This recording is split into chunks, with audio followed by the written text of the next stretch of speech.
औज़ु बिल्लाहि मिनश्शैतानिर्रजीम बिस्मिल्लाहिर्रहमानिर्रहीम। गवर्नमेंट अपर प्राइमरी स्कूल वरनौ। तीसरी जमात के प्यारे बच्चों, अस्सलाम अलैकुम वरहमतुल्लाहि वबरकातुहू। प्यारे बच्चों, मुझे उम्मीद है कि आप खैरियत से होंगे, खुश होंगे। खुदा आपको खुश रखे, सलामत रखे। प्यारे बच्चों, आप अपनी बारिस्तानी उर्दू का सफ़ा नंबर 61 निकालिए। हमारा मौजू है हबा खातून। हबा खातून है हमारा मौजू बच्चों। यानी आज हम हबा खातून के बारे में पढ़ने जा रहे हैं कि हबा खातून कौन थी और उनके वालिद का नाम क्या था और उनकी शादी किस किस्म के लड़के से हुई थी। तो प्यारे बच्चों, आप अपनी किताब की तरफ गौर से देखिए। हबा खातून का असली नाम जून था। वो चंदहार पामपुर में पैदा हुई। उसके वालिद का नाम अब्दी रहतर था। जून को 5 साल की उम्र में मुकामी मस्जिद के इमाम साहब के पास कुरान मजीद पढ़ने के लिए भेजा गया। गोबरियो अस आज पढ़ुन हब खातून हंदिस बारस मज कि हब खातून कुस तम सदिस मालिस क्या नाव तो तमिस कमिस सत खानदर कोरमुत। हब खातून तमिस असली नाव जून। सह पामपोरस मज चंदरहार अख जाय पामपोरस मज तति जामज। तो अम सुंद बाब सोब मोल तमिस नाव अब्दी रहतर। तो ये हब खातून यमिस असली नाव जून ये 5 वरियन हज गई, अम सज उम्र 5 वरी। तो अम सद मल ओन अति नज़दीक अक मस्जिद हुंद इमाम सोब तो सोजन जून तमसे निश कुरान शरीफ पढ़ने खातिर। 2 साल के बाद जून ने कुछ फारसी किताबों की तालीम भी हासिल की। दपान अम पत 2 वरी हसा कर हबा खातून तीचा काबिल, तीचा जहीन दपान तम हसा कर कह फारसी किताबन हज तालीम दी, यानी तम पढ़ के फारसी किताब दी। जून की शादी एक अनपढ़ लड़के से हुई। ससुर सास और अपने शौहर की जी जान से खिदमत करने के बावजूद भी ससुराल वाले जून को परेशान करते थे। दपान युस यह जून यमिस नाव हबा खातून वन दपान अमिस खानदर अम सद मल कोरमुत अकिस तमिस लड़कस सत बिल्कुल अनपढ़ यानी यम कहीं पोरमुत तो लिखमुत दपान पत युस अम सद गर यानी अम सदिस खानदार सज मोल तो मोज ससुर वनान युस खानदार सुन मोल आस कशिर पे तमिस वनान हेहरबाब। सास वनान युस खानदार सज मज अकिस कोर खानदार सज मज तस वनान हश मोज। दपान अमिस हश माज तो अमिस हेहरबाब सज खदमत तो पन्निस खानदार सज शौहर वनान खानदारस दपान तिहज यह दिल दिथ वारिया जू जान गलित तिहज खदमत करान, मगर तम बावजूद अमिस करान परेशान, यानी तुम तमिस सतावान।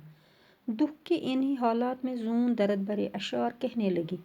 दपान ये अमिस हबा खातून यस वारिया परेशान आसान ये वुचान कि अगर यीचा इहज खदमत करान, यीचा इहज फरमान बरदारी करान, तम बावजूद तुम अमिस सतावान, परेशान करान। दपान यह लज अथी परेशानी हंदिस हालतस मज लज शार वन्ने।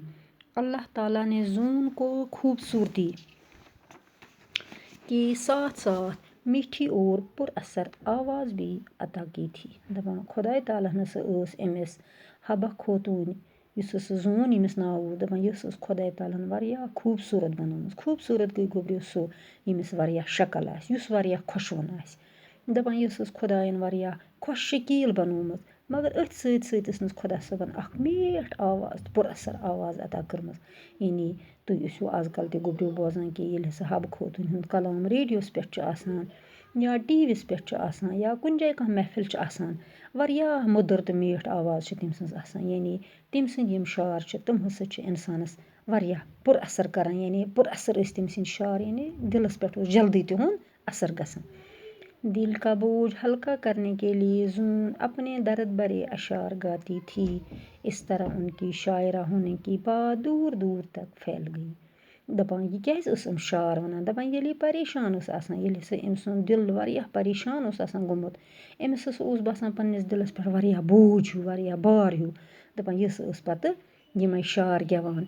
यानी गोबरियो ये इंसान कुन परेशानी मज मुबतला गसान पत इंसानस अंदर किन जज्बा यवान, या इंसान शरारत करान, या इंसान कह गेवान। अगर कंस गेवुन आस तगान सह पन्नी परेशानी मुताबिक शार गेवान।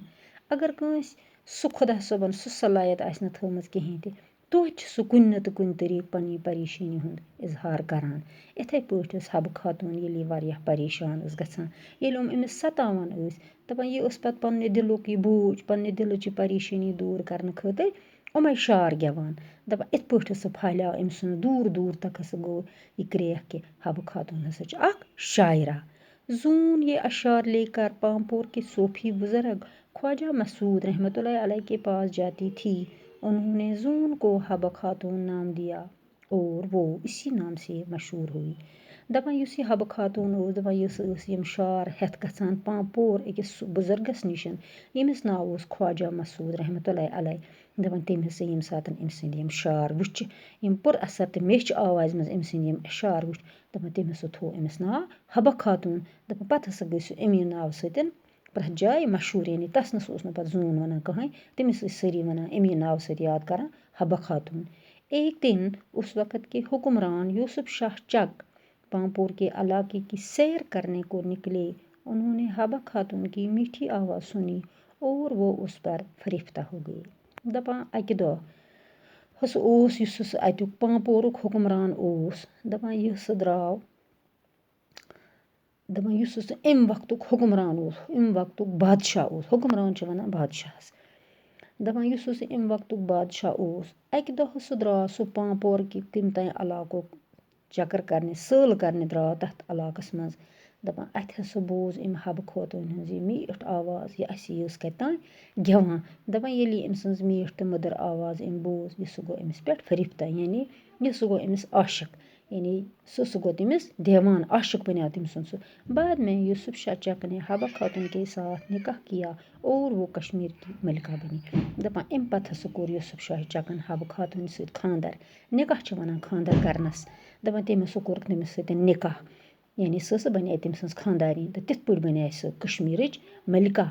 मलिका गई बादशाह सज जन खानदारी युस आस, या उर्दू पट तमिस रानी ते वनान. हबा खातून के दर्द भरे अशार आज भी कश्मीरियों की जुबान पर हैं. ख्याल किया जाता है कि हबा खातून पांदरिठन में मस्जिद हबा खातून के करीब दफन है. दपान युस यह हबा खातून छ यम हसा अम शार छ गेमित. दपान आजकल तसा छ कशीर हिंदन लोकन पे यम आसान, कशीर हिंदन लोकन यम जबान पे आसान. दपान वन्नस छ यवान कि हबा खातून हसा छ इस पांदरिठनस मज मस्जिद हबा खातून के करीब दफन, तथ नजदीक हसा छ दफन. यानी गोब्रियो युस यह हबा खातून ओस अम सुंद असली नाव ओस जून. यह जामज पामपोरस मज मलिस उसुस नाव अब्दी रहतर. तो अमिस हबा खातून युस यह जून ओस अमिस कम ओस यह नाव दितमुत हबा खातून. यह पोर अस सबकस मज यह ओस अख पामपोरुक अख सूफी बुजुर्ग यमिस नाव ओस ख्वाजा मसूद रहमतुल्लाह अलैह. या युस यह हबा खातून ओस यह कित पट बने कशीर हंस मलिका, यानी अम कोर अम वक्तुक बादशाह युस ओस यमिस नाव ओस यूसुफ शाह चक. यूसुफ शाह चक ये अक दो चकरस द्राव तम बोज हबा खातून हंस यह मीठ तो मदर आवाज, सु गो तमिस पे फरिफ्ता, यानी सु गो तमिस आशिक. तिथ पट बने हबा खातून कशीर हंस मलिका. शाबाश गोब्रियो यह पोर अस सबक हबा खातून. तुह थुयो यह हबा खातून सबक पन्ने जहनस मज कि हबा खातून कुस ओस, अमिस क्या ओस असली नाव, तो कुस बुजुर्ग ओस सु, तो यम अमिस दित नाव हबा खातून.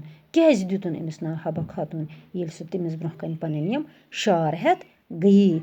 यानी अगर अस आजकल ते वुचो खानदरन मज गोब्रियो या पन्नस जमीनस मज कुन सातन थल छ आसान लागन या बेय छ आसान के अक्सर लोग छ अमसे हबा खातून हिंदी बात आसान गेवान. अम ब्रोह कन पढ़ो अस सुबह इंशाअल्लाह. बाकी वस्सलाम, खुदा हाफिज.